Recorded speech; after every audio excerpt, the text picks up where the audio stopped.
Hello बच्चों, welcome back to my channel. कैसे हैं आप सब लोग। आप लोगों में बिजनेस कम्युनिकेशन के लेक्चर्स चल रहे थे जिसमें हम लोग पढ़ रहे थे कि टाइप्स ऑफ कम्युनिकेशन। तो काफ़ी कम्युनिकेशन के टाइप्स हम पढ़ चुके हैं। प्रीवियस वीडियो मैंने आप लोग को नॉन वर्बल कम्युनिकेशन पढ़ाया था, बहुत ही इंपॉर्टेंट है कि क्या होता है अशाब्दिक संप्रेषण। आज की वीडियो भी बहुत ही इंपॉर्टेंट रहेगी क्योंकि इसमें हम और कुछ ऐसे इनफॉर्मल कम्युनिकेशन के बारे में पढ़ेंगे जो कि बहुत इंपॉर्टेंट है और आपके एग्जाम में पूछे जाते हैं। तो वीडियो को शुरू करते हैं, लेकिन शुरू करने से पहले जिन बच्चों ने सब्सक्राइब नहीं किया सब्सक्राइब कर लीजिए। वीडियो अच्छी लगी लाइक कर दीजिएगा और फ्रेंड्स से शेयर भी कर दीजिएगा।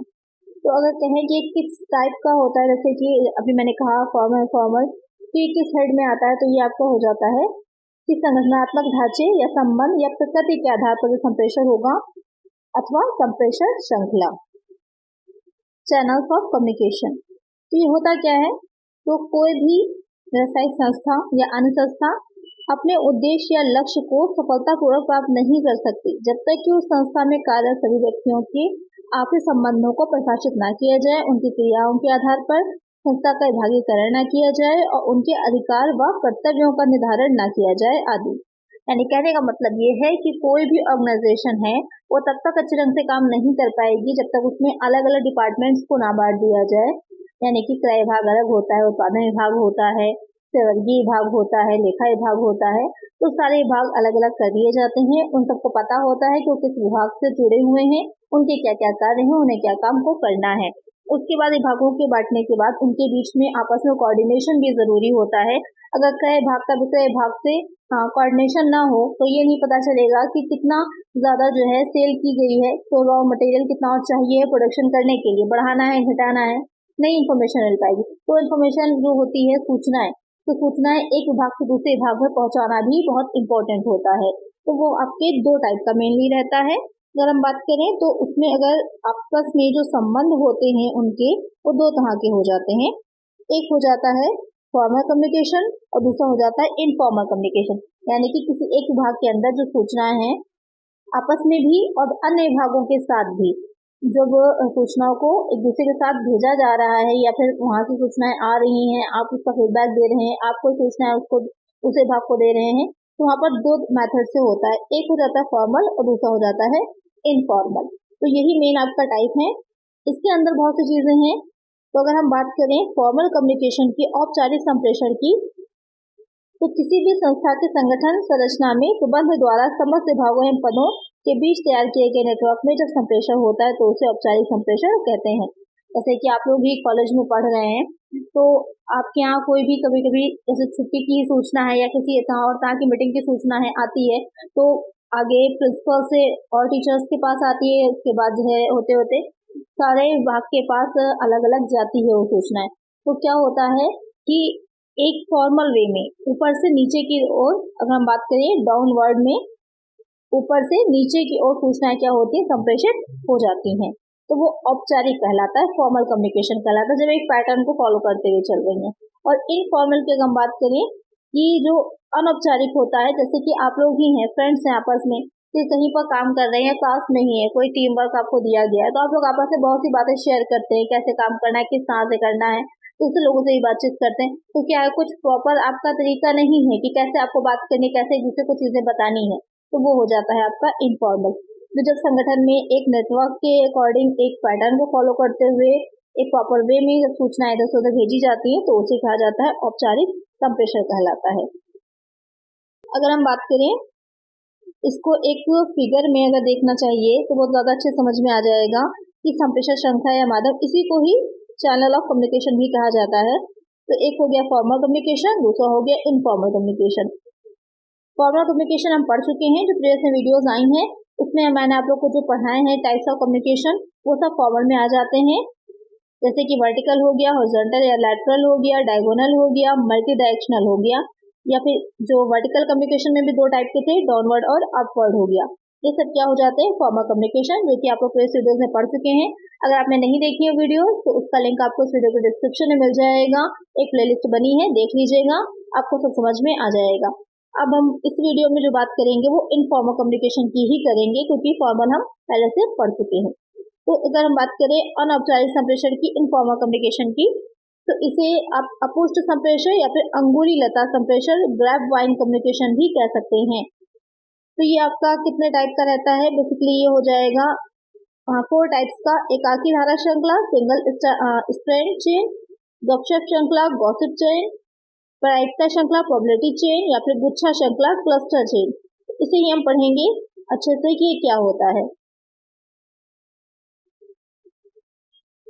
लेकिन उससे पहले हम थोड़ा सा देख लेते हैं जो औपचारिक संप्रेषण है उसकी क्या विशेषताएं हैं, कैरेक्टरिस्टिक्स ऑफ फॉर्मल कम्युनिकेशन, क्योंकि डायरेक्टली क्वेश्चन आपका बन सकता है। औपचारिक संप्रेषण क्या है, कितने प्रकार का होता है, उसकी विशेषताएं बताइए या फिर उसके गुण दोष बताइए, लाभ बताइए। तो वहां पर आपको थोड़ा कंफ्यूजन रहेगी, तो एक बार उसको हम देख लेते हैं। टाइप्स हम उसके पहले ही पढ़ चुके हैं। तो क्या इसकी विशेषताएं हैं? पहला हो जाएगा कि ये संप्रेषण विचारपूर्ण तरीके एवं संस्था द्वारा निर्धारित नियमों के अनुसार किया जाता है। यानी कि जो एक पैटर्न है, वही चीज मैंने बताई कि कुछ नियम बनाए गए हैं कि कैसे सूचनाओं को एक जगह से दूसरी जगह पर भेजा जाना है, उन्हीं को फॉलो किया जाएगा। फिर है कि ये संप्रेषण संस्था के प्रबंधन द्वारा तैयार किए गए नेटवर्क के अंतर्गत आता है। यानी कि जो मैनेजमेंट होता है वो पूरा डिसाइड करेगा कि किस तरह से सूचना या जो इंफॉर्मेशन है वो भेजी जानी है, उसी को ही फॉलो करके ही आगे काम किया जाएगा। फिर एक संप्रेषण संस्था में कार्यरत लोगों के बीच स्थापित औपचारिक संबंध के आधार पर होता है। औपचारिक संबंध यानी कि कहने का मतलब ये है कि फॉर्मल तरीके से है। इनफॉर्मल में आपके फ्रेंड्स हैं, आपको जैसे भी मर्जी आती है बातचीत करते हैं उनसे। लेकिन फॉर्मल जब की बात हम करते हैं तो एक पैटर्न होता है, एक यानी कि फॉर्मेट होता है। उस फॉर्मेट के को भर कर या उस फॉर्मेट के बेसिस पर ही किया जाता है। जैसे कि आप लोग को छुट्टी अगर चाहिए होती है तो एक एप्लीकेशन आप प्रॉपर तरीके से लिखते हैं कि कैसे एप्लीकेशन का क्या फॉर्मेट होगा, या आप फ्रेंड्स को लेटर लिख रहे हैं तो उसका आपका जो होता है कि आपने जो मर्जी है वो लिख दिया। लेकिन जो आप एप्लीकेशन लिख रहे हैं वो एक प्रॉपर फॉर्मेट में ही आपको तैयार करनी होती है। तो वही चीज है कि एक संस्था में जब होता है तो उसके जो फॉर्मेट्स बने हुए हैं उसी के पैटर्न पर ही काम करना। ऐसे बैंक से आप पैसे निकालने जाते हैं, उनकी सारी अपनी स्लिप्स होती है, उसको ही आपको फिल करना होता है। अब अपने पास से कोई कागज पे लिख के दे देंगे तो आपको पैसे क्या दे देंगे? नहीं देंगे। क्यों? क्योंकि उनका एक प्रॉपर तरीका है। तो वही हो जाएगा आपका फॉर्मल कम्युनिकेशन का टाइप, कि फॉर्मल कम्युनिकेशन में एक प्रॉपर तरीका होता है, उसी को फॉलो किया जाता है। फिर ये संप्रेषण शुद्ध और विश्वसनीय होता है, ऑथेंटिक होता है, क्योंकि इसमें जो सूचनाएं होती हैं वो ऑथेंटिक होती हैं, पूरी तरह से वैलिड मानी जाती हैं। फिर आ जाएगा कि संप्रेषण संस्था में अधिकार उत्तरदायित्व संबंध व्यक्त करता है, अथॉरिटी रिस्पॉन्सिबिलिटी रिलेशनशिप, क्योंकि जिसके पास एक सूचनाएं आती हैं उसकी मोहर लगी होगी, उसके सिग्नेचर होते हैं, जिससे कि ऑथेंटिक भी बनती है सूचना और विश्वसनीय भी बनती है। तो एक प्रॉपर आपकी अथॉरिटी को भी बताती है कि किस अथॉरिटी के पास से वो आया है अब तक, और आपकी क्या रिस्पॉन्सिबिलिटी बन रही है, सारी चीजें क्लियर होती हैं इसमें। ये सूचना प्राप्त करने का साक्ष्य होता है। इस संप्रेषण में संदेश रेखीय श्रृंखला स्केलर चेन द्वारा संचालित होते हैं। जैसे कि भी मैंने बताया कि प्रबंध वर्ग आएगा, प्रबंध वर्ग से आपका जो अलग अलग डिपार्टमेंट्स के प्रबंध होंगे उनके पास आया, उसके बाद उनसे जो है कर्मचारियों के पास आया जो अलग अलग काम कर रहे हैं। तो एक प्रॉपर वे में जाएगा, डाउनवर्ड होगा या तो अपवर्ड होता है, जैसे कि जो आपके टाइप्स हैं उसके अकॉर्डिंग। तो ये क्या होगा? एक रेखीय श्रृंखला के तरह चलता है, नीचे की तरफ भी चल सकता है डाउनवर्ड भी, ऊपर की तरफ भी अपवर्ड भी, लैटरल भी हो सकता है, हॉरिजॉन्टल भी, वर्टिकल भी। चलिए नेक्स्ट इसमें देखते हैं कि क्या उद्देश्य होते हैं। पहला उद्देश्य है संस्था के अधिकारियों द्वारा अधीनस्थों को आदेश और निर्देश देना। संस्था के अधिकारियों को आपस में कार्यालयी कार्यों के संबंध में परामर्श करना, अधीनस्थों से कार्य की प्रगति, विचार, सुझाव, कठिनाइयों की जानकारी प्राप्त करना, अधीनस्थों एवं सहायकों की क्षमता, योग्यता, प्रतिभा और निष्पादन की प्रशंसा करना अथवा इनके अच्छे कार्यों की प्रशंसा करना।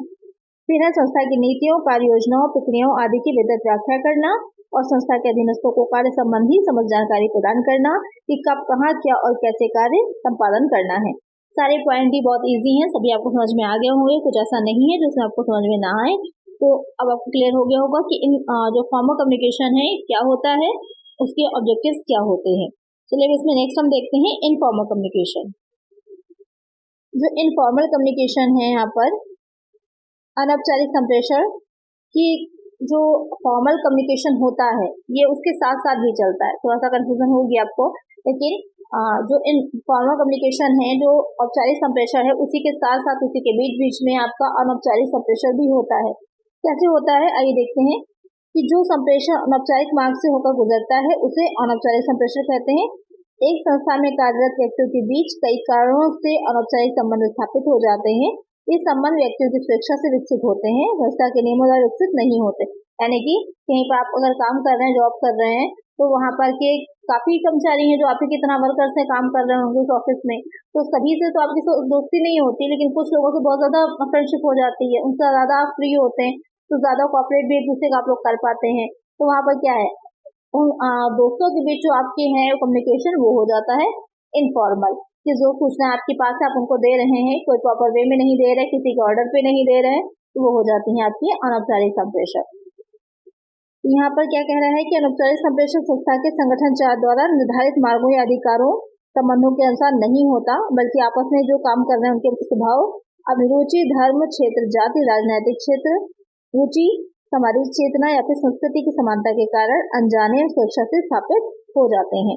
अब वो मौखिक भी हो सकते हैं, प्रत्यक्ष होते हैं, व्यक्तिगत मामलों में आपस में एक दूसरे से बातचीत है, वो सारी चीजें इसमें आ जाती हैं। अब इसी को ही क्या होता है, आपको अंगूरी लता या फिर अनौपचारिक संप्रेषण दोनों चीजें मोस्टली एक ही कही जाती हैं, क्योंकि जो इनफॉर्मल कम्युनिकेशन होता है उसमें जरूरी नहीं कि जो सूचना मिले वो पूरी हो, क्योंकि कभी कभी क्या होता है लोग आपस में एक दूसरे से बात करते हैं तो बातों को बढ़ा चढ़ा कर भी कुछ लोग बताते हैं, या कभी कभी कुछ इन्फॉर्मेशन सही हमको नहीं पता है लेकिन दूसरे व्यक्ति को दे दी हमने, तो वो अफवाह की तरह भी हो जाती है। तो ये संप्रेषण जो होता है वास्तविक हो ऐसा आवश्यक नहीं होता, या भी आवश्यक नहीं है, अतः अनौपचारिक संप्रेषण को अपुष्ट संप्रेषण, अफवाह या फिर अंगूरी लता ग्रैपवाइन संप्रेषण भी कहा जाता है, क्योंकि जरूरी नहीं होता कि जो बात बताई जा रही है एक दूसरे फ्रेंडशिप में ही आप लोग एक दूसरे को कभी बहुत बढ़ा चढ़ा करके बोल देते हैं। किसी व्यक्ति के बारे में आपने कुछ सुना और आपने भी बता दिया, ये इस तरह से प्रिटेंड करिए कि हाँ ये बात बिल्कुल सच है, और आपको भी कंफर्म नहीं है कि वो चीज सच है, लेकिन आप बता देते हैं, तो क्या है ऑथेंटिसिटी नहीं होती है, पूरी तरह से विश्वसनीय नहीं होती, ट्रस्टेबल नहीं होती है इसमें जो सूचनाएं मिलती हैं, तो इसीलिए इसे अफवाह भी कहा जाता है। तो इसकी विशेषताओं की अगर हम बात करें कि कैरेक्टरिस्टिक्स ऑफ इनफॉर्मल और ग्रेपवाइन कम्युनिकेशन क्या होंगी, कि अनौपचारिक संप्रेषण सभी प्रकार की औपचारिकताओं से मुक्त होता है, इसकी कोई स्थायी रूपरेखा नहीं होती, जैसे कि एप्लीकेशन आप लिख रहे हैं सबसे ऊपर क्या लिखते हैं, टू द प्रिंसिपल, या फिर हिंदी में सेवा में प्रधानाचार्य या आचार्य जो भी हों, हम महोदया, मैम, सर, इस तरह से लगा करके करते हैं ना, योर ओबीडियंट, आपकी आज्ञाकारी, तो एक प्रॉपर वे में लिखते हैं आप अपनी प्रॉब्लम को या अपने जो एप्लीकेशन हो उसमें। अब फ्रेंड्स के साथ ही है, आप लोग बातचीत करते हैं व्हाट्सएप पर, तो वहाँ पर सर मैम नहीं लगाते हैं, डायरेक्टली आप लोग बातचीत करते हैं, लेकिन क्या है उसमें जो फॉर्मल कम्युनिकेशन एक प्रॉपर आपका तरीका होता है अपनी सूचनाओं को, बातों को पहुंचाने का दूसरे तक, तो इसमें क्या है ये औपचारिकताओं से किसी भी तरह की मुक्त होता है। ये लंबवत, समतल, करड़ी, बहुदिशा, ये किसी भी तरह का हो सकता है, किसी भी तरह से आप किसी भी विभाग के लोग साथ आपकी दोस्ती हो सकती है, आप उनके साथ बातचीत कर सकते हैं। इसमें सुनी सुनाई बातों का प्रसारण होता है, इसमें मिलावट अवश्य होती है, क्योंकि एक तो सुनी सुनाई बातें होती हैं और दूसरे जितने अधिक लोगों के मध्य होकर संप्रेषण प्रसारित होता है उतना ही अधिक संदेश विकृत हो जाते हैं। अब कभी एक गेम भी हम लोग जब थे क्लास में पढ़ते थे तो हम लोग को एक गेम भी खिलाया जाता था इसको समझाने के लिए, कि अगर 10 बच्चे एक लाइन में खड़े हैं, सबसे लास्ट में जो 10वां बच्चा उसके कान में कुछ बात कही गई और वो एक नंबर जो फर्स्ट नंबर पे बैठा है बच्चा उस तक पहुंचते पहुंचते वो बात का मतलब ही पूरा बदल जाता था। तो क्या होता है एक से दूसरे को, दूसरे ने उसको कुछ ऐड किया, अपनी तरफ से दूसरे को, तीसरे को उसने कुछ ऐड किया, तो इस तरह से होते होते क्या होता है बात पूरी तरह से कुछ की कुछ और बन जाती है।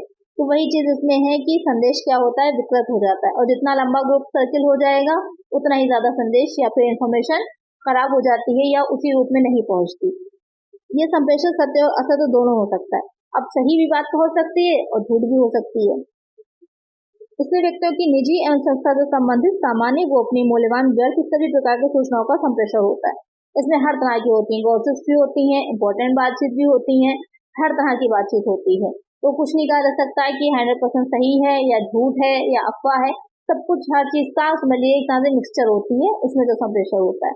ये संप्रेषण क्या होता है व्यक्तियों के स्वभाव के अनुसार होता है कि किस तरह का व्यक्ति है, उस पर डिपेंड करता है कि वो सही सूचनाएं भी दे सकता है, ऑनेस्ट है, और अगर ऑनेस्ट नहीं होते, कुछ लोग होते भी हैं थोड़े से कनिंग, चतुर नेचर के, क्लेवर नेचर के, तो कभी कभी वो मिसगाइड करते हैं। तो ये संप्रेषण कभी भी कहीं भी उपलब्ध अवसर पे हो सकते हैं, जैसे भोजनावकाश में, सार्वजनिक एवं सामाजिक कार्यक्रमों में, क्लबों, पार्टियों में, कैंटीन में आदि, क्योंकि गपशप तो आप कहीं पर भी कर सकते हैं।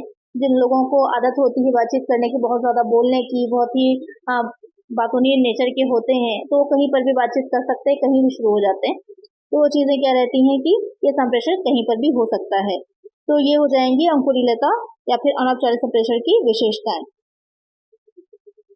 अब थोड़ा सा इसे डिटेल में और थोड़ा सा समझ लेते हैं कि जो ग्रेपवाइन कम्युनिकेशन है उसमें हमने अनौपचारिक को और ग्रेपवाइन को एक ही समझा जाता है या एक ही माना जाता है।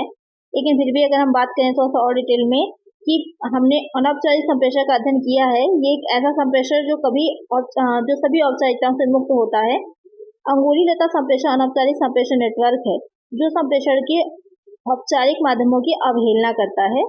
यानी कि कहने का मतलब ये है कि जो भी फॉर्मल कम्युनिकेशन में चीजें बताई गई हैं ये उनके पूरी तरह से अपोजिट होता है और संगठन के सभी स्तर पर अफवाह एवं गपशप को प्रसारित करता है।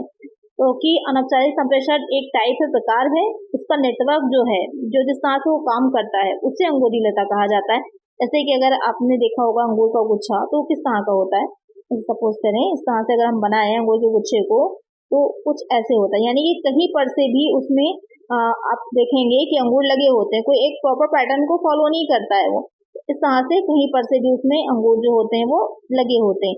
इसी तरह से संप्रेषण होता है।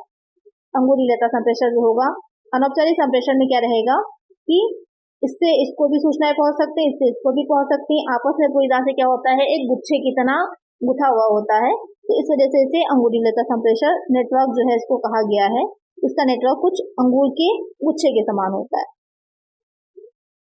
तो प्रत्येक संस्था में औपचारिक संप्रेषण नेटवर्क होगा और उसी में इस प्रकार का संप्रेषण भी होता है। सबसे पहले मैंने ये लाइन बोली थी कि आपका जो औपचारिक संप्रेषण होता है उसी के बीच बीच या उसी के साथ साथ अनौपचारिक संप्रेषण भी चलता रहता है, क्योंकि जो सूचनाएं आप पास आई मैनेजमेंट के थ्रू, अब उसको आप लोग गॉसिप भी तो करेंगे, बातचीत भी तो करेंगे। कोई ऑर्डर आया तो उसकी अच्छाई बुराई उसके रिलेटेड आपस में सब बातचीत भी करेंगे, तो वो हो जाएगा आपका अनौपचारिक संप्रेषण। अब अगर हम देखें इसके प्रकार को अच्छे से कि इसके प्रकार में क्या क्या चीजें बताई गई हैं, तो एकाकी धारा श्रृंखला सिंगल स्ट्रेट चेन। अब क्या होती है ये कि अंगूर लता संप्रेषण के इस स्वरूप के अंतर्गत संप्रेषण एक ही दिशा में होता है। यानी एक व्यक्ति कोई संदेश दूसरे व्यक्ति को प्रसारित करेगा, दूसरा तीसरे को, तीसरा चौथे को। जैसे कि आप इसमें देख रहे हैं कि ए से बी को जा रहा है, बी से सी को, सी से डी को, डी से ई को जा रहा है। यानी कि एक से दूसरे व्यक्ति को, दूसरे से तीसरे को, एक ही दिशा में चल रहे हैं या एक ही व्यक्ति ही चला रहा है। फिर आता है गपशप गॉसिप चेन। गॉसिप चेन का फिगर अगर आप देखिए तो क्या है, ए जो है वो सबसे बातचीत कर रहा है। आपस में हम लोग ग्रुप नहीं बना लेते हैं, व्हाट्सएप पर ग्रुप बना लेते हैं, या फिर आप लोग आपस में फ्रेंड्स हैं, कॉलेज में भी ग्रुप होते हैं और सब लोग आपस में एक दूसरे से, या कोई एक व्यक्ति है सबसे बातचीत कर रहा है, अपनी बात को बता रहा है कि आज उसने क्या देखा है, क्या नया सुना या क्या नया किया। तो एक व्यक्ति है वो सबको बता रहा है, उसे कहा जाता है गॉसिप। ये अंगूर लता संप्रेषण का सबसे तेज मॉडल है। इसमें एक व्यक्ति अपना संदेश भाग के कई व्यक्तियों के साथ संप्रेषित करता है। संप्रेषक की स्थिति केंद्रीय बिंदु की होती है, यानी कि जो व्यक्ति सेंडर है यहाँ पर जो कि ए है, ए जो है उसकी स्थिति क्या है, एक सेंट्रल बिंदु है, वो सेंट्रल पॉइंट है। सेंटर पॉइंट जो है वही सबको क्या कर रहा है, इन्फॉर्मेशन को दे रहा है। तो आपकी समझ में आ गया होगा गॉसिप चेन क्या होती है। फिर आ जाता है प्रायिकता श्रृंखला यानी कि प्रोबेबिलिटी चेन। इसमें क्या है कि अंगूर लता संप्रेषण का ये मॉडल प्रायिकता के सिद्धांत पर आधारित है। इस बात की प्रायिकता सदैव रहती है कि सभी कर्मचारी सभी सूचनाओं को प्राप्त नहीं करेंगे। कुछ ऐसे कर्मचारी अवश्य होंगे जिससे सूचनाएं नहीं मिल पाएंगी। इसके बहुत से कारण हो सकते हैं, अलग अलग नेचर के बहुत से लोग होते हैं। आप लोग गॉसिप करिए आपस में, उनको नहीं इतना ध्यान देना होता बेकार की चीजों पर, तो वो अपनी पढ़ाई में ही लगे हैं, वो नहीं सुनते हैं कि सामने वाला क्या बात कर रहा है, या फिर अटेंशन नहीं देते उस बात पर इतना ज्यादा, इसलिए उनको ध्यान में ही नहीं रहते।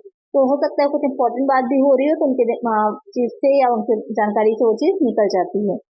तो वही हो जाती है कि संभावना ये कोई ना कोई व्यक्ति से सूचनाएं छूट गई हो। जैसे कि यहाँ पर फिगर में आप देख रहे हैं बी है, सूचनाएं हैं, ए है, ए ने बी को दी, बी ने डी ई को दी, ई से सूचना जो है एच को गई, एच ने आई के को दी। तो एक ही पूरा मॉडल जो होता है वो इसी तरह से चलता रहेगा। हो सकता है कि कोई व्यक्ति इसमें शारीरिक रूप से उपस्थित तो हो लेकिन मानसिक रूप से ना हो, यानी वो सुन तो रहा है लेकिन वो ध्यान नहीं दे रहा, इसलिए हो सकता है वो सूचना उससे मिस हो जाए। इसके बाद किया जाएगा, जैसे यहाँ पे इन्होंने बताया कि FJOS ऐसे व्यक्ति हैं जिनको सूचनाएं जो है जिन तक नहीं पहुंच पा रही हैं, जो मिस हुए जा रहे हैं। तो वो व्यक्ति क्या है, सूचना मिलने के बाद भी उसका यूज नहीं कर पाएंगे या फिर उनके लिए वो हेल्पफुल नहीं होंगी। फिर आ जाता है गुच्छ श्रृंखला यानी क्लस्टर चेन। इसमें क्या है कि संप्रेषण की तीव्रता की दृष्टि से ये मॉडल अंगुली लता के एकाकी धारा मॉडल की तुलना में अधिक तीव्र होता है। इसमें एक व्यक्ति एक विभाग के विभिन्न कर्मचारियों के साथ सूचनाएं बांटता है। उस विभाग के कर्मचारियों में से कोई एक कर्मचारी दूसरे विभाग के कर्मचारियों को संप्रेषण करता है। इसी प्रकार से तीसरा वाला भी करेगा। तो इस तरह से विभिन्न विभागों तक जो कार्यरत कर्मचारी हैं उनसे सूचनाएं पहुंचाई जाती हैं। इसे ही गुच्छा श्रृंखला कहा जाता है। जैसे कि यहाँ पर आप देख रहे हैं, ए ने दिया बी सी डी ई को, डी देगा एफ को, फिर एफ जो है बाकी सबको बताएगा, फिर देगा आई जो है वो जे को देगा। इसी तरह से ये मॉडल काम करता है, आगे चलता जाता है। तो आपको समझ में आ गया होगा कि कैसे ये काम करता है या किस तरह से ये चलता है। अब यहाँ पर एक चीज और इम्पोर्टेंट है कि दोनों के बीच में डिफरेंस क्या है। हमने समझ तो लिया है इसको अच्छे से, लेकिन जो औपचारिक है और अनौपचारिक है संप्रेषण, उनके बीच में डिफरेंस क्या है। Difference between formal and formal communication. तो सबसे पहले लिखित एवं मौखिक, रिटन एंड ओरल। औपचारिक संप्रेषण लिखित होता है और जबकि अनौपचारिक मौखिक होगा। ये बहुत इंपॉर्टेंट चीज है। जैसे मैंने बताया ही था कि फॉर्मेट्स होते हैं, उन्हीं फॉर्मेट्स को फॉलो किया जाता है। तो यहाँ पर जो आपका औपचारिक है वो लिखित रहता है और अनौपचारिक जो होगा वो मौखिक होगा। साक्ष्य, जो आपके औपचारिक संप्रेषण है उसके साक्ष्य प्रूफ होते हैं। वही चीज, जो कोई ऑर्डर आया है तो लिखित में आएगा, कोई भी फॉर्मेट आपने फिल किया है, कोई सूचनाएं भरी है कहीं पर, तो वो भी आपकी रिटर्न में ही होती है, तो उसका प्रूफ होता है। लेकिन कोई व्यक्ति ने कोई एक बात कह दी, अब वो बात से बाद में मुकर गया कि मैंने तो नहीं कहा था, तो वहां पर क्या होता है कि आपके पास कोई प्रूफ नहीं होता है। संबंध, औपचारिक संप्रेषण अधिकारी और अधीनस्थों के संबंध की व्याख्या करता है, जबकि जो अनौपचारिक होता है उसमें आपस में किसी भी तरह के कर्मचारी से भी हो सकता है। संबंध जो होते हैं मोस्टली वो कर्मचारियों के बहुत निकट संबंध ही होते हैं, तभी उनके साथ वो आपस में दोस्ती होती है, बातचीत होती है। प्रमाणता, ऑथेंटिसिटी किसमें रहेगी, औपचारिक में रहती है, और जो अनौपचारिक है उसमें इतने प्रमाणिक नहीं होते संदेश। अफवाह और गलतफहमी किसमें ज्यादा रहेगी, अनौपचारिक में रहेगी, औपचारिक में नहीं होगी। तो अपनी श्रृंखला स्केलर चेन, तो स्केलर चेन की बात करें हम कि औपचारिक संप्रेषण में इसको अपनाया जाता है एक से दूसरे व्यक्ति को दूसरे से, लेकिन जो अनौपचारिक संप्रेषण उसमें नहीं अपनाया जाता है कि कोई भी व्यक्ति किसी को कोई भी सूचना दे सकता है। तीव्रता, स्पीड, अब यहाँ पर थोड़ा सा बदल जाता है कि स्पीड की अगर हम बात करें तो औपचारिक संप्रेषण चूंकि एक सिद्धांत एवं निर्धारित नियम के अनुसार होता है, इसलिए इस संप्रेषण की तीव्रता कम होती है। जबकि अनौपचारिक संप्रेषण में अफवाह बहुत तेजी से फैलती है। कोई अच्छी सूचना आप जो है बताने जाएंगे तो बहुत टाइम लगेगा उसको फैलने में, लेकिन कई अफवाह है, टीवी पर भी आप लोग देखते होंगे कि मीडिया जो रिपोर्ट्स आजकल दिखा रही है, जो न्यूज चैनल दिखा रहे हैं, अफवाहें हैं तो कितनी तेजी से उसके जो है सोशल मीडिया पर शॉर्ट्स बनते हैं, रील्स बनती हैं और वो वायरल हो जाती हैं। ये भी जानने की कोशिश नहीं की जाती है, फैक्ट चेक भी नहीं किया जाता कि सही है या नहीं सही है। लेकिन कोई सही सूचना अगर है तो वो ज्यादा सर्कुलेट नहीं होती, क्योंकि लोगों को उसे सुनने में इंटरेस्ट ही नहीं है। हम लोग को आजकल इधर उधर की बेकार बातें सुनने में ज्यादा इंटरेस्ट आता है। अभी कोई, जैसे कि आप वीडियो देख लीजिए नीचे, अभी मैं पढ़ा रही हूँ, मेरी वीडियो के नीचे आपको कोई इंटरेस्टिंग एंटरटेनमेंट की कुछ इस तरह की वीडियो मिल जाएगी, तो आप फौरन स्विच कर जाएंगे, उससे देखने लगेंगे और शायद आधे एक घंटे तक आप स्क्रॉल करते ही रहेंगे और अपनी मेन पढ़ाई आपने छोड़ दी। यही होता है कि जो मेन इंपॉर्टेंट चीजें हैं उनको स्किप करे दे रहे हैं हम लोग, और जो नॉन इम्पोर्टेंट चीजें हैं उन पर ज्यादा फोकस कर रहे हैं। तो वही चीज है कि अफवाहें ज्यादा तेजी से फैल रही हैं और इम्पोर्टेंट जो बातें हैं, जो सही ऑथेंटिक जानकारी आपको मिलनी चाहिए, इस वक्त की देश की क्या स्थिति है, क्या जो निर्धनता की, रोजगार का क्या सही वो है, हमको नहीं पता चल पा रहा है, क्योंकि हमारा फोकस गलत तरफ जा रहा है। तो वही चीज हो जाती है कि अनौपचारिक संप्रेषण ज्यादा तीव्र होता है और औपचारिक कम तीव्र होता है। समय की बात करें तो भी इसमें अधिक समय लगेगा, क्योंकि एक प्रॉपर वे में जाएंगी, इसमें कम समय लगता है। क्योंकि आपको कोई बात पता चली तो क्या होता है, आपके पेट में रुकना मुश्किल है, फौरन ही आप या तो कॉल पे बता देंगे, मैसेज कर देंगे टेक्स्ट में, अगर सामने वो व्यक्ति है तो फौरन उसके पास दौड़ के जाएंगे, उसको बात बता देंगे। तो क्या होता है, ज्यादा तेजी से होता है, समय कम लगता है, और जो औपचारिक है उसमें समय ज्यादा लगेगा। पूरक, सप्लीमेंट्री, अनौपचारिक संप्रेषण औपचारिक संप्रेषण के पूरक के रूप में अपनाया जाता है, जैसे कि बताया था, साथ साथ चलते हैं। उत्तरदायित्व, रिस्पॉन्सिबिलिटी, औपचारिक संप्रेषण में किसी भी त्रुटि के लिए कोई व्यक्ति कोई ना कोई जिम्मेदार होगा, वो उसके साक्ष्य भी है, प्रूफ भी है, उसकी ऑथेंटिसिटी भी है, सब कुछ है। लेकिन अनौपचारिक संप्रेषण में लिए आप किसी को उत्तरदायी नहीं ठहरा सकते। हर व्यक्ति कह के अपनी बात को मुकर जाता है कि मैंने ये बात नहीं कही थी। तो ये हो गए आपके औपचारिक और अनौपचारिक संप्रेषण, और इसी तरह से आपका ये चैप्टर कंप्लीट हो जाता है, टाइप्स ऑफ कम्युनिकेशन। बहुत ही इंपॉर्टेंट था, आई होप आपने अच्छे से इसको समझा होगा। नेक्स्ट वीडियो जो आएगी इसमें हम इसका नेक्स्ट चैप्टर स्टार्ट करेंगे, तो वीडियो देखना ना भूलिएगा। इसके लिए आपको चैनल को सब्सक्राइब कर लेना है, अगर ये वीडियोस अच्छी लग रही हो तो वीडियो को लाइक जरूर कर दीजिएगा और फिर साथ शेयर भी कर दीजिएगा। मिलते हैं नेक्स्ट वीडियो में। Thank you.